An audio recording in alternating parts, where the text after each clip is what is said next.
Hi, my name is Vlad. I'm a real estate agent in Toronto, Ontario. And today we're going to cover how to get hired on the first client interview in real estate. Before we get to that, happy Thanksgiving, Canada. Today's Sunday and Thanksgiving in Canada is tomorrow. Most of the agents that I know, including myself, would like it even more if our clients were signing the paperwork with us without us having to go out at all. But the next best thing to that is actually getting it signed right after the first appointment. So what are the best practices that we use to sign clients up after the first appointment? First of all, let's talk about how many people actually end up signing with us following the presentation. And in our case, this number is about 50%. In other words, in 10 cases that we go out and see 10 people, 5 of them will end up listing with us and not anybody else. And it doesn't really matter whether it happens at the first appointment or not. Now, out of those 5 people that sign with us, approximately half will sign right away, and the other half will sign perhaps after the second appointment, or maybe even a third phone conversation, etc. So there is some follow-up involved as well. Mike Theory says that the expected sign rate within his coaching clients or with his coaching clients is 75%. It might be expected, but very few agents manage to actually get to that level.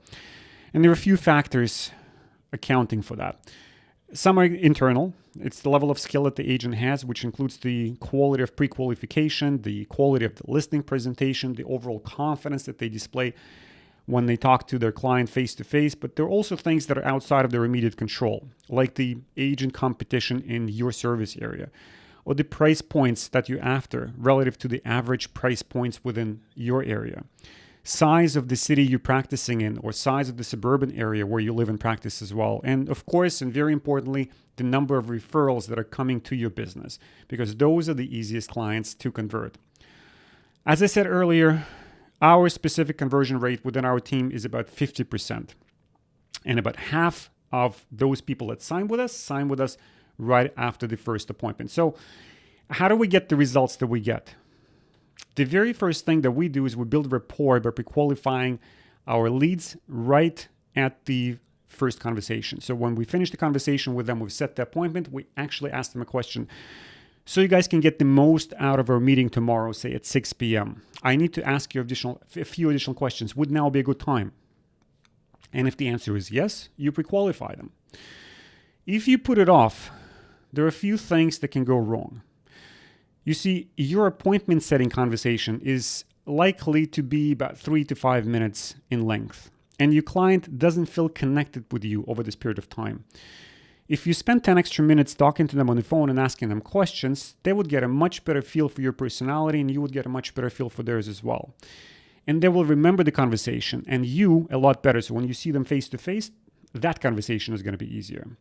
Also, if you don't pre-qualify them right away, there is a chance that they will not pick up the phone between the time that you talk to them now and the actual appointment itself. So why take the chances? You might be thinking you have a valid appointment, but in reality as well, their pricing expectations could be out of the left field and there is nothing valid about the appointment that you've just happily set. When we do pre-qualify people, more often than not, we hear that the seller will be interviewing several agents as well. That's another thing. That's the reality in the competitive market that we're in. And it's kind of like this, your response is kind of like this. Well, when you hear that, since I heard that you guys were planning to interview 2 more agents this week, what are the 3 points that are most important to you in an agent that you hire? Then you continue with your other questions, like where they're moving to, what their time frame is, what their pricing expectations are. But closer towards the end of the pre-qualification, when you're telling them that you'll be sending over a package of information, more often than not, they ask what's in the package. And that's a great opportunity for you to tie that information of giving you just a few minutes back about the 3 most important points and weave it into what you're going to be sending them as a pre-listing package as well. So the points that they've brought up could have been, I want a local agent. We hear that quite often. I want a strong negotiator, and I want somebody who has a great track record overall. So say when you receive the package, right, you tell them, folks, when you receive the package, I want you to pay special attention to 3 things there, all right? First of all, our geographic portfolio, so that you know exactly what we've sold in the area where you live. This is important to you as a seller, correct? Yes. Okay. So you get the first yes from them. The first one is covered. Second, I also want you to look at the number of contracts we successfully negotiated in the past 12 months and the prices we got for our sellers as well. So that's the second thing that was very important to you, correct? So you covered the second point as well. You get a second yes from them.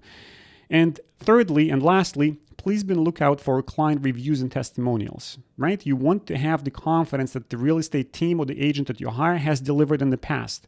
That's super important to you as sellers as well, correct? So you get your 3 yeses. And once you cover the same 3 points the seller had mentioned as important to them earlier in a conversation, they know for a fact that you've been listening to them, and that helps you build rapport. We try to be very lighthearted in our conversation, both on the phone and in person, and we use humor, or at least just smile as much as you can if no good jokes are coming to your mind when you talk to them. We'll also send an email right after setting the appointment. Something like, hey, it was nice talking to you just now, and we're looking forward to meeting you in person tomorrow at 6. At the same time, include a link to your website so that they have a feel for what the size of your team is, the neighborhoods where you work, and perhaps some information about you specifically. Do the pricing research and call to ask any additional questions if you have them about their property. And actually, it's good to have questions that adds another point of conversation with your potential client too. Confirm the condition of the house when you talk to them and ask them, just while you're talking about the condition of the home. If you were to rate your home on a scale from 1 to 10, 1 being absolutely unlivable, 10 being a new construction, brand new, perfect house, where would your house be? And depending on the answer, you're either happy with what they say or you need to ask them some additional questions as well. Once you're done with that, we email a pre-listing package to our client-to-be. If we're working with seniors, we would courier the package to them. But if the clients are even somewhat tech savvy and they can open up an email, we would only use an emailed package. Make sure to mark the 3 points that you've covered in the pre-qualification just earlier, with maybe page tabs or some sort of a way of identifying where that information within the package would be so they can easily find the points that you want them to pay special attention to. Before you leave for the appointment, we always call. We call before leaving for the appointment, and we tell the seller that we're going to be leaving for the appointment in 5 to 10 minutes. We're going to see them in 30 or 45 minutes. Now, during the meeting, we pay very careful attention to the personality of the sellers. We dress professionally, and we dress cleanly, but we don't wear suits. Well, very rarely. Sometimes it happens, but it doesn't happen very often.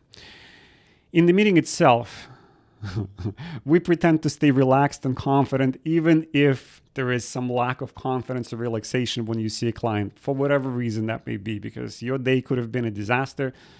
You could have had rather it jam-packed with different appointments, and you're running like a chicken without a head from one place to the next. So that could impact your confidence when you see them. But once you face-to-face with a client, relax, breathe out, and deliver the best presentation you possibly can. So try to stay relaxed at all times.